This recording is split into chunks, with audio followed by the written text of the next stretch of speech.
Important ಆಗಿ ಕಲ್ಯಾಣ ಕರ್ನಾಟಕದಲ್ಲಿ ಒಂದು IAS KS ಪರೀಕ್ಷೆಗೆ ಆಗ್ಬೇಕು ಅಂತ. ಯಾಕೆ ಅಂತ ಹೇಳಿದ್ರೆ ಮೊದಲು ಆ ಭಾಗದ ಜನ ಎಲ್ಲ ಹೈದರಾಬಾದ್ಗೆ ಹೋಗ್ತಾ ಇದ್ರು.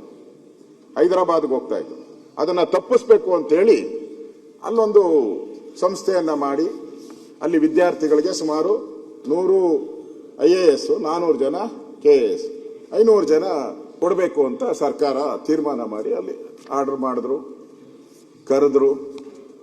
ಬನ್ನಿ ನೀವೆಲ್ಲ ಬಡವರ ಮಕ್ಕಳು, ನೀವು IAS ಆಗಬೇಕು, IPS ಆಗಬೇಕು, ಆ ಥರದ ಒಂದು ಕೊಟ್ಟರು ಅಧ್ಯಕ್ಷರು. ಇವತ್ತೇನಾಗಿದೆ, ನನ್ನ ಆಫೀಸಿಗೆ ಬಂದಿದ್ರು ಆ ಭಾಗದ ಒಂದು ಸುಮಾರು 30 ಜನ ಯುವಕರು ನನ್ನ ಆಫೀಸ್ಗೆ ಬಂದು ಕಣ್ಣೀರು ಹಾಕಿದ್ರು. ಏನ್ ಹೇಳಿದ್ರೆ, ಸರ್ ನಾವೆಲ್ಲ 50 ರೂಪಾಯಿ ಕಲೆಕ್ಟ್ ಮಾಡ್ಕೊಂಡು ನಾವು ಅಲ್ಲಿಂದ ಇಲ್ಲಿಗೆ ಬಂದಿದ್ದೀರಿ ಸರ್, ಹೋಗ್ಬೇಕಾದ್ರೆ ನಮ್ಗೆ ದುಡ್ಡಿಲ್ಲ ಸರ್ ಅಂತಂದ್ರು. ಮನವಿ ಕೊಟ್ರು ನನ್ನ ಹತ್ರ. ಆ ಮನವಿನ ಹತ್ರ ಇದೆ, ನಮ್ಮ ಕಷ್ಟ ಹಿಂಗಾಗಿದೆ ಸರ್ ಅಂತ.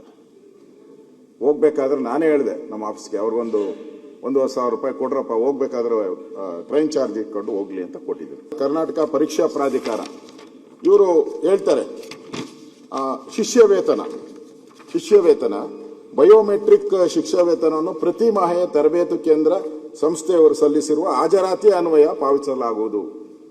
ಆದರೆ ತರಬೇತಿ ಅವಧಿಯಲ್ಲಿ ಯಾವುದೇ ವಸತಿ ಸೌಲಭ್ಯ ಕೊಡಲಾಗುವುದಿಲ್ಲ. ವಸತಿ ಬೇಡ, ಶಿಷ್ಯ ವೇತನ ಕೊಡ್ತೀನಿ ಅಂತೇಳಿ ಪ್ರಾಧಿಕಾರ ಹೇಳಿದೆ. ಕರ್ನಾಟಕ ಸರ್ಕಾರ ಅಲ್ಲಿನ ಸೈನ್ ಹಾಕಿರೋರು ಯಾರು ಅಂದ್ರೆ ಕಾರ್ಯನಿರ್ವಾಹಕ ನಿರ್ದೇಶಕರು. ಸರ್ಕಾರದ ಆದೇಶ ನಾನು ಕೊಡ್ತಾ ಇದ್ದೀನಿ ಅಧ್ಯಕ್ಷ. DC ಒಂದು ಆದೇಶ ಹೊರಡಿಸ್ತಾರೆ ಅಧ್ಯಕ್ಷರೇ. ನೋಡಿ, ಸರ್ಕಾರದಲ್ಲಿ ಎರಡೆರಡು ಅಧಿಕಾರ. ಇಲ್ಲಿ DC ಹೇಳ್ತಾನೆ, ದಾಖಲಾತಿ ಪರಿಶೀಲನೆ ನಂತರ ಆಯ್ಕೆಯಾಗುವ ಅಭ್ಯರ್ಥಿಗಳಿಗೆ ತರಬೇತಿ ಕೇಂದ್ರ ಕಲಬುರಗಿ ನಗರದ ವಾಜಪೇಯಿ ವಸತಿ ಬಡಾವಣೆ ಕಲಬುರಗಿಯಲ್ಲಿ ತರಬೇತಿಯು ಉತ್ತಮ ತರಬೇತಿ ಸಂಸ್ಥೆಯಿಂದ ನೀಡಲಾಗುವುದು. ತರಬೇತಿಯ ಉಚಿತವಾಗಿದ್ದು ಅಭ್ಯರ್ಥಿಗೆ ಯಾವುದೇ ಶಿಷ್ಯ ವೇತನ ಮತ್ತು ವಸತಿ ಇರುವುದಿಲ್ಲ. ಜಿಲ್ಲಾಧಿಕಾರಿ, ಇದು ಕರ್ನಾಟಕ ಸರ್ಕಾರ, ಇದು ಜಿಲ್ಲಾಧಿಕಾರಿ. ಜಿಲ್ಲಾಧಿಕಾರಿಗೆ ಮಾನ ಮರ್ಯಾದೆ ಇದೆಯಾ? ಮಾನ ಮರ್ಯಾದೆ ಇದ್ರೆ ಸರ್ಕಾರದ ಆದೇಶ ನೋಡ್ಬೇಕು, ಅದ್ರ ಪ್ರಕಾರ ಅವ್ನು ನಡ್ಕೊಬೇಕು. ಇವನು ಯಾವ ದೊಣ್ಣೆ ನಾಯಕ? ಇವಂದೇ ಒಂದು ಆದೇಶ ಹೊಡ್ಸಕ್ಕೆ, ಇವನೇ ಏನೋ ಮಾಡಕ್ಕೆ, ಇವನ್ಯಾವ ದೊಣ್ಣೆ ನಾಯಕ? ಇವನು ಕೇಳ್ಬೇಕಲ್ಲ. ಇದು ಸರ್ಕಾರದ ನಾನು ಹೇಳ್ತಾ ಇರೋದು, KPSC ಅಲ್ಲ ಇದು. ಅಲ್ಪಸಂಖ್ಯಾತ ಸಮುದಾಯ IAS KS ಅಭ್ಯರ್ಥಿಗಳಿಗೆ 12 ತಿಂಗಳ ವಸತಿ ಸಹಿತ ತರಬೇತಿ ನೀಡುತ್ತಾರೆ.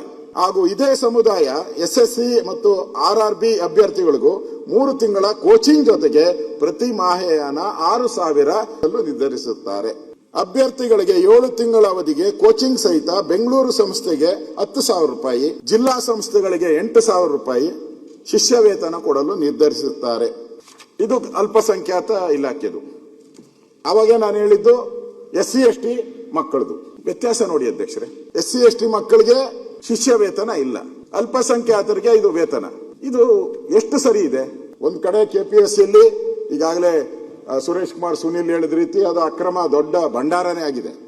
ಅದ್ರ ಜೊತೆಗೆ ನಾವು KPSCಗೆ ಕಳಿಸುವಂತ ಅಭ್ಯರ್ಥಿಗಳು ಯಾರ್ಯಾರಿದ್ದಾರೆ ಅಲ್ಲೂ ಕೂಡ ಅವ್ರ ಮೋಸ ಅನ್ಯಾಯ ಆಗ್ತಾ ಇದೆ. ನಮ್ ದೃಷ್ಟಿ ಏನು, ಬಡವರ ಮಕ್ಕಳು IAS ಆಗ್ಬೇಕು, ಬಡವರ ಮಕ್ಕಳು KS ಆಗ್ಬೇಕು ಅನ್ನೋ ದೃಷ್ಟಿಯಿಂದ ಮಾಡಿರೋದು. ನೀವು ಹಿಂಗ್ ಮಾಡಿದ್ರೆ 500 ಜನಕ್ಕಿದ್ದು 40-50 ಜನಕ್ಕೆ ಬಂದಿದೆ.